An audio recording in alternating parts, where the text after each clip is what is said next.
শুক্রবার মুসলিম উম্মার সাপ্তাহিক উৎসবের দিন। আর যাদের সম্পদ নেই অর্থাৎ গরিবদের জন্য হজের দিন। জুমুয়ার নামাজের সম্মানে এই দিনকে ইয়াউমুল জুমুয়া বলা হয়।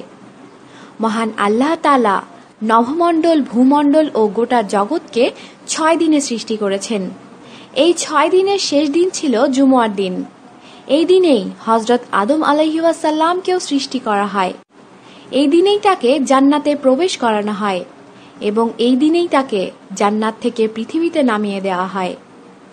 সপ্তাহের গুরুত্বপূর্ণ এই জুমুয়ার দিনে মসজিদে গিয়ে 4 রাকাত নফল নামাজ পড়া মুস্তাহাব।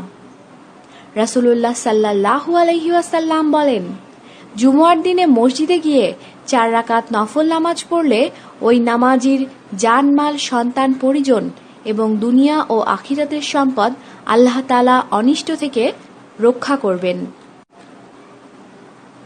কিয়ামত এদিনেই সংঘটিত হবে। আল্লাহ তাআলা প্রতি সপ্তাহে মানবজাতির সমাবেশ ও ঈদের জন্য এদিন নির্ধারিত করেছিলেন, কিন্তু পূর্ববর্তী উম্মতরা তা পালন করতে ব্যর্থ হয়। ইসলামের জুমুয়ার গুরুত্ব অপরিসীম। স্বয়ং আল্লাহ পাক কোরআনে পাকে ইরশাদ করেন, হে মুমিনগণ, জুমুয়ার দিনে যখন নামাজের আজান দেয়া হয় তখন তোমরা আল্লাহর স্মরণের উদ্দেশ্যেও দ্রুত ধাবিত হও এবং ক্রয় বিক্রয় ত্যাগ করো। সূরা জুমুয়া আয়াত নং 9।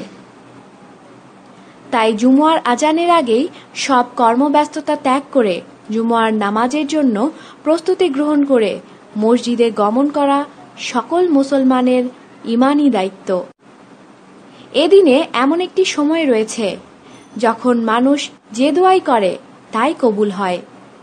এই দিনের বিশেষ কিছু আমল রয়েছে যা হাদিস দ্বারা প্রমাণিত। জুমুয়ার রাত, বৃহস্পতিবার দিবাগত রাত ও জুমুয়ার দিনে নবী করিম সাল্লাল্লাহু আলাইহি ওয়াসাল্লামের প্রতি বেশি বেশি দরুদ পাঠের কথা বলা হয়েছে। এমনিতেই যে কোনো সময়ে একবার দরুদ শরীফ পাঠ করলে আল্লাহ তাআলা পাঠকারীকে 10টা রহমত দান করেন এবং ফেরেশতারা তার জন্য 10 বার রহমতের দোয়া করেন। সুবহানাল্লাহ। আমাদের সাথেই থাকুন আর অবশ্যই সাবস্ক্রাইব করুন।